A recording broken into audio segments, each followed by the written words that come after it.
welcome to an emergency episode of the Access Vikings podcast. We're coming to you Sunday morning, just probably about an hour at this point after it was announced that the Vikings are trading quarterback Sam Howell to the Eagles. We'll get into the details of that. And signing veteran QB Carson Wentz, so making a swap there, bringing in some more experience into the room. Ben, you reported yesterday that Carson Wentz had been in for a tryout with the workout. This deal comes to fruition less than 24 hours later. Tell us a little bit more about the terms of the Howell trade and then what they're getting in Wentz. Well, the Howell trade, so they are sending a 6th-round pick to the Eagles along with Sam Howell, and then they are getting a 5th-rounder. So this is one of those pick swap deals that Kwesi Adofo-Mensah does quite a bit. They're getting a 5th-rounder back for Howell this year, and then they are also getting a 7th-rounder in 2027 back. So that effectively cancels out the 7th that they sent to the Jets for Harrison Phillips earlier this week. So the net of these two deals essentially is they get a 5th-rounder this year and a 6th-rounder in 2027, I should say. 5th-rounder this year, 7th-rounder the next year is kind of the bottom line of these two deals, and they get the cap space. So, that's essentially where they come out of these two trades. As far as what they're getting in Carson Wentz, boy, you could probably ask a lot of people for their opinions on that, and you're going to get a lot of them. I've already seen a lot of them come across my mentions since this news broke about an hour ago. A lot of people are like, why are they doing this? This doesn't make any sense. It's like, well, the benefit for them is they've wanted a veteran quarterback that they could put in and trust to run their offense if J.J. McCarthy gets injured this season. And Sam Howell was brought in to be that, essentially, and they didn't feel good about where they were at with him, obviously, at the end of training camp. So Wentz gives you that in part because he had a stint with the Rams a couple of years ago. So he spent some time in an offense very similar to the Vikings. And then he actually played with Josh McCown, his new quarterback coach, in 2019. Josh McCown was Wentz's backup during his last season as a player in the NFL in Philadelphia. So there's familiarity there with the guy that's going to be coaching you. There's some familiarity with the offense. I think they felt like if you're going to look for, plug and play type options, that's about as good as you're going to do here at this point of things when you're trying to figure out the next phase of your quarterback room right before roster cuts. Yeah, there's also another key connection too in Ryan Kelly, who snapped the ball to Carson Wentz in Indianapolis for a year. And Kelly actually was texting him last week before when Wentz was a free agent. They remained close. So I imagine, you're right, Jim McCown, O'Connell to McVay. There's a lot of different people to check in on this guy, but I imagine Ryan Kelly had some good things to say about him too. When I checked in with guys in Indy about who should I talk to about Ryan Kelly, one of the first people mentioned was Carson Wentz. They just seem really close on and off the field.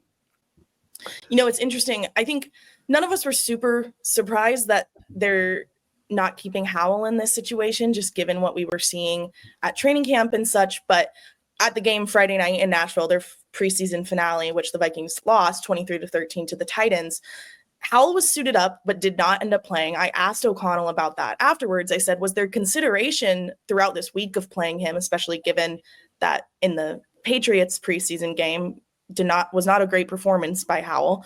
And O'Connell said, ultimately, I feel good about where Sam's at. I thought he's had some real growth. He had a good week of practice, took a lot of reps in our simulated scrimmage the other day. He's done a lot of good things. We're just going to continue to build and grow.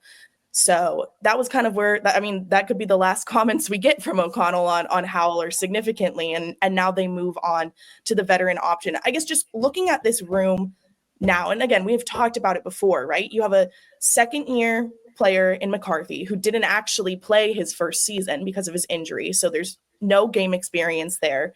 You have no game experience in rookie Max Brosmer, who now seems to be probably the leading candidate for that third spot. I think we would all be in agreement to say that he's likely to beat Brett Rippon out there. And then you have Brett Rippon currently, who was their experienced guy, but still was only a 7th-year veteran who had barely played any, if any at all, snaps for the Vikings. So I guess from the perspective of what this brings to the Vikings room, what do we think is going to be most beneficial here?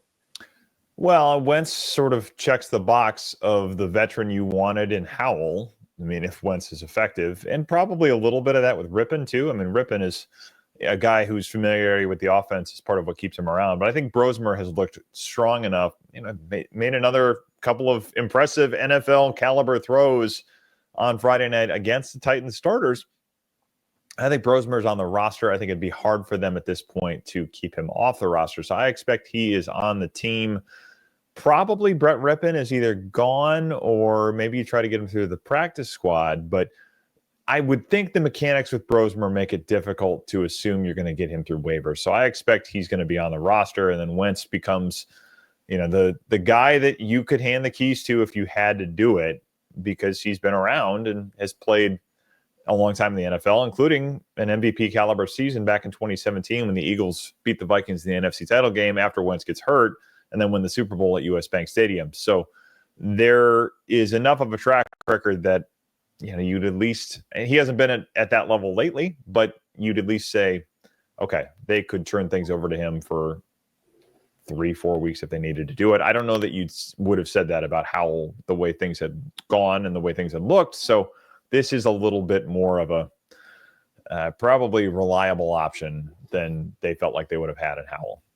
Yeah, we heard from Kevin O'Connell, we heard from Wes Phillips, and Ben, you and I heard from Josh McCown about what that backup needs to do. And all of them seem to be parroting each other, maybe just parroting Kevin O'Connell, and saying that this guy needs to go out there and command the game plan without any practice reps. Yeah. And it's not necessarily mental, it's not necessarily experience, it's not necessarily experience, they said, but it is mental in terms of just grasping that. And I don't know, we didn't seem to hear much from any of those guys about Sam Howell being able to do that behind the scenes or carry it out onto the practice field. So that stuck out to me as them wanting somebody with the capacity to grasp that and lead of what's pretty much going to be a young room, as you guys talked about. You need somebody whose hand you do not have to hold. I mean, and that's going to be the nature of it during the season. You're not going to get a lot of reps, especially when they're trying to give reps to a young starter. I mean, the starter gets most of them anyway, but that probably compounds with McCarthy. So you need somebody who you don't have to worry about a ton, that is going to be able to get a lot of this done with minimal attention. I mean, not that they'll just kind of set him on an island, but you get my point. They aren't going to have a lot of investment in terms of giving him reps in practice at this point. And, that's the life of a backup quarterback. You need somebody that can handle that probably better than they felt like Sam Howell could. Well, and Andrew, I'm glad you brought up that language, because we did hear that kind of almost exact quote from multiple people throughout training camp about the backup quarterbacks. And every time my head, especially after that first preseason game, every time my head went to Max Brosmer, because he was hardly getting any reps, especially at the beginning of training camp, and still was able to come in. He led a couple 2-minute drills in some of these preseason games. Like, he's really had a command of this offense, despite, a couple weeks back, he said that the first time O'Connell and him had a conversation about the offense, he thought he was like listening to a foreign language. That's how complicated and complex it sounded, even for a guy who obviously has been a quarterback for a while now and knows the sport well. So that's all been very interesting. I think now the question that this is done, and we've referenced it a little here, I think already, is there another move coming? We hesitated to hop on now and do this recording thinking, what if something else happens today? Ben, should we be on the lookout for something happening today? I would think that there is another move coming. I mean, the wide receiver discussion has been going on. They've been looking into options at that spot.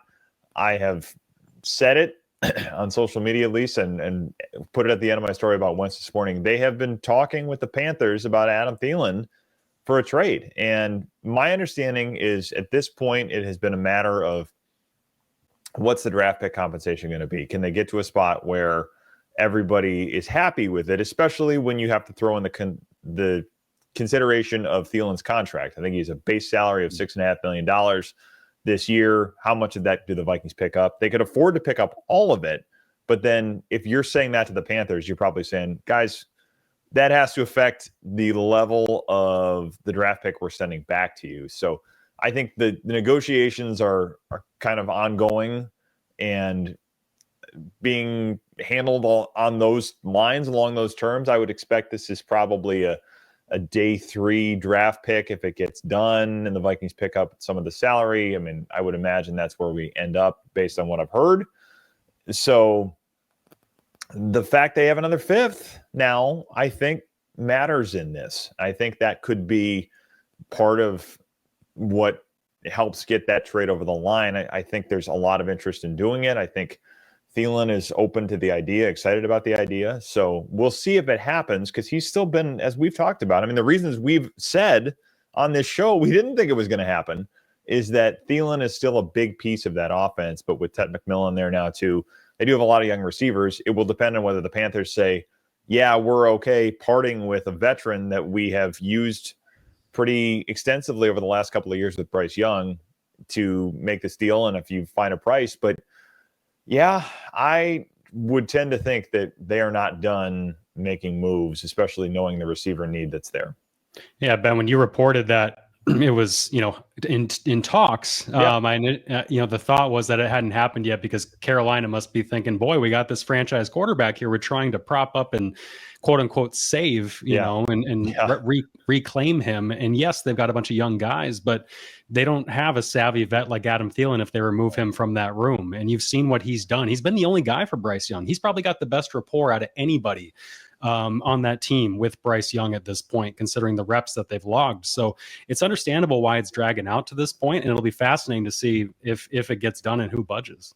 Yeah, it had, I mean, I think everybody is in a little bit of a stare down at this point. I mean, I think there's a decent understanding on both sides of what everybody wants and kind of where everybody's going to be. It'll be a question of if somebody budges and somebody decides, yeah, we're willing to at least meet you a little more halfway on this than maybe it's been to this point. So I think that's where we're at, but deadlines tend to move these things along. And there's not necessarily, I mean, the other thing here I suppose that we could think about is this doesn't have to happen now. I mean, they want somebody now, but it's not impossible they could come back to a Thielen deal later this season. I think the immediate urgency is they need somebody with Jordan Addison suspended and a number of other receivers, Jalen Naylor among them, dealing with injuries. So Thielen is attractive to them now. I think that moves it more likely that way. It probably doesn't close the possibility completely that they could come back to this later in the year, but it'll come down to whether the Vikings want to make a deal that's closer to the Panthers' terms or whether the Panthers feel like they can move more towards the Vikings' terms and turn that receiver room over to the younger guys without the veteran, like you mentioned, that's been an important piece of it for Bryce Young. Yeah, and Ben, you mentioned Adam being excited about it too. I do remember him when he left was not so excited about leaving. Right. They moved on from him and didn't really give him the option to stay after the 2022 season. And then I remember talking to Adam the following off season, and he said, I actually reached out to Kwesi and Kevin in the middle of that 2023 season, his first with Carolina, and kind of apologized and said, like, hey, I don't think he used the word apology, but he said he just tried to make amends with them and say, hey, no hard feelings with where I'm at now. And basically 2 years later, they're looking at bringing him back. Yeah, I mean, there was all that discussion after 22 of, is he getting enough work in this offense? Is he getting enough reps or enough plays kind of where he's a number one option? Like, obviously that's not going to happen here. You're not the number one option with Justin Jefferson. Nobody else is going to be the number one option with Justin Jefferson in the building.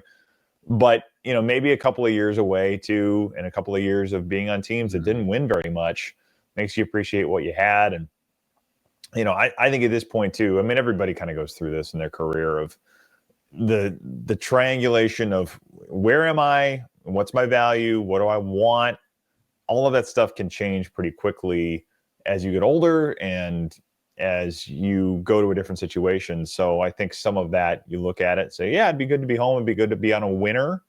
And there's a lot of familiar faces still in that locker room, including a quarterback who's a familiar face in JJ McCarthy, because they've worked out together the last couple of off seasons. So that's the other piece of this that makes it pretty interesting. If in fact it does get done, is that Thielen is not going to have to go introduce himself to his new quarterback. They have worked out together a fair amount already. Well, and Thielen still has ties in the community here, right? Like CJ Ham has taken over hosting his softball game that he does in the summer, but that's the Thielen Foundation. He still has all of those connections and ties here. And They still did a couple of high school gym renovations in Minnesota this year, including, I think, up in Detroit Lakes, his hometown. So they're still very active here. yeah, and that might be something that the Vikings are looking to, like someone that knows the community well and is that active of a presence might be someone the Vikings are looking to add back in after trading away Harrison Phillips, which we did not talk about the other day. Well, we kind of talked about it in the morning because we recorded the pod Wednesday morning, and then that move goes down later in the day. But let's touch on that for a minute, just because we haven't spoken about it. But Andrew, you had written 24 hours before about Brian Flores's comments on the depth of this defensive line, but like getting rid of a veteran like Harrison Phillips, I guess, like how much of a shock did that come as, and what do we think was like some of the rationale there? Yeah, just speaking for myself, it was surprising because with the podcast you're referencing, we talked on it about how I brought up maybe Harrison Phillips, but why would you trade a team captain when you finally have the D-line depth you've been trying to build up and all those things? And lost in that might have been that, Ben reports that they bring in one of a pick swap and then an additional 6th round pick for him, but also the math is the extra roster spot. The math is you get to keep a Taki Taimani, you get to keep a Elijah Williams or whoever you think is worth that spot over an aging 29-year-old guy when you already have an old room because you brought in Hargrave, you brought in Jonathan Allen. And so maybe that's what I overlooked, is that they value the depth even more and beyond what they were saying and what we were writing, because to trade Harrison Phillips is a bet on those young guys. It's a bet on the new guys you brought in, keeping the same standard, which by everything we've heard, Jonathan Allen and Javon Hargrave should do that. And it's a bet on that you as a coaching staff can continue to bring up these Jalen Redmonds in a much bigger role, Levi Drake, Tyrion Ingram-Dawkins. They've got just waves of guys that ironically Harrison Phillips talked about in June, saying, we're going to get to rest me now. And it actually allowed you to trade him, unfortunately, for Mr. Phillips. And it's a blow to the locker room. The community, fans love this guy, Buffalo and Minnesota. So to me, it was shocking, but when you kind of think about the reasons why, it starts to make more and more sense, in my opinion. Yeah, I mean, they have not been shy, even at times where it has seemed surprising, like this one did in a lot of ways. They have not been shy about saying, if we have a way to get younger, if we have a way to, I'm projecting this a little, but going off of some of the things that you've heard Kwesi say about, you remember back when he talked about the analogy of this being like being down 33-0, and the things he brought up were the salary cap situation, which was not in great shape. There have been worse in the NFL, but it was not in great shape, and the age of the roster at the time that he inherited the team. So I wonder if not touching those rails again, or at least not getting close to what he inherited or what, he had to work out of in terms of that roster that he got from Rick Spielman and Mike Zimmer. I do wonder if he is kind of naturally disposed to avoiding that. I mean, maybe that's something that we should keep more of an eye on, because we have seen a couple of these times where they're like, yeah, we are going to get rid of this guy that's older and this guy that has a bigger salary number. I mean, there are exceptions to that. See Smith, Harrison, but that's probably a unique case in a lot of ways there too. And he's continued to play well. But it is one of those things that, even if it seems surprising, is I'm kind of thinking out loud about this on the show. So if this is boring, just fast forward until you hear somebody else talking. But I do wonder if that's a little bit of the philosophy, or maybe it's become a little bit of the philosophy, given what the roster looked like when this regime came in. That's a great point. I think that's an excellent point. One I didn't think enough about. And we maybe just kind of fell asleep at the wheel a little bit on the fact that they have an old defense and were successful last year with it. What's the big deal? And it's like, well, they added even more aging veterans to it. So you might as well counterbalance that how you can. Yeah, it's a little bit of a half-baked thought, but I just throw it out there for consideration, because it just makes me wonder a little bit about that. We should mention that Levi Drake Rodriguez was back on Friday night. He had missed a couple weeks with an ankle injury suffered in that first preseason game against the Texans. He was out there playing. I grabbed him post game and obviously asked about the Harrison Phillips situation. You know, he had all good things to say, said he's my guy. He's a real inspiration in the locker room, everything you would expect him to say, right? And said that was going to be a loss. He did acknowledge that it's affirming that the coaching staff has such belief in these younger guys in the room that they would make a move like that and feel comfortable. Said his ankle's feeling great. And yeah, so it'll be interesting to see.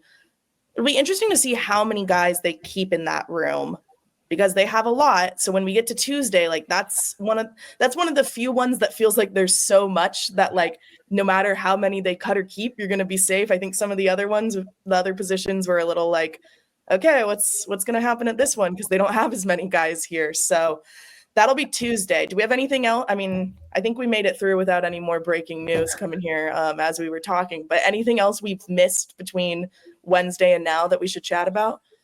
I don't think so. We hit all the news. We did hit the news. There's probably more coming, so stay tuned. But yeah. Emily, did you see Elijah Williams almost kill a guy on the kickoff team on Friday night? Yes, I did see that. And then we should mention he had a right hamstring, I believe, that he left the second half with. Yeah. They didn't seem too serious, but he did leave the game with that. But yes, I did see him obliterate that guy in special teams. Well, you mentioned Xavier Scott's injury too in your reporting. How severe is that one? I mean, O'Connell just kind of mentioned it. I didn't even know. I thought they might have just pulled him at the end of the first quarter because they've seen everything that he needs to do. The only one that I had caught going into the locker room was Tyler Batty, who of course had a hand thing or a wrist thing. And then now it's a right knee that they were going to have an MRI on from that game. So that's an interesting situation. But yeah, I mean, O'Connell didn't sound worried after the game about any of those guys. I should mention too, because we talked about the wide receiver injuries. He said Ty Felton was just a little sore coming off of that Wednesday exit from the scrimmage. Said Jordan Addison, who basically did the same thing, doing great. I saw Addison, I saw Ty there. Obviously neither of them played, but it didn't sound like anything coming out of Friday night was too serious. And then those Wednesday things were cleared up by Friday night for the most part. Yeah, we should remind fans that every NFL team can hide and stash essentially two people on IR to return, in the roster cut down waves. So these injuries are certainly relevant as they think about keeping these guys. Yeah, and especially, I mean, when those windows to get a guy back are no longer, an 8-week kind of thing. You can do 4 weeks and bring him back. That does become more of a consideration, I would imagine. I mean, you're going to have things a little more malleable in that sense. And heck, they could even, it's a little creative, I suppose, but I mean, Brett Rippon left with a concussion. I don't know that you'd put Brett Rippon on IR with a concussion. He had a concussion test, but he did come back into the game. Okay. He did not, leave. Yeah. Yep. So scratch that idea then. But yeah, the idea that you could stash somebody for a few weeks, I mean, in the old days, we used to see people do that for the entire season, but you can do it a lot more effectively now and get them back relatively soon. So that's probably, as you're sitting at home doing your 53-man roster projections, he says to himself with that on the schedule for today, probably keep all of that in mind. The old Mike Tice. Congrats, kid. You made the team. Yep. With plus or minus a word in there, at least is that in the retelling of that story that has still lived on in Vikings lore.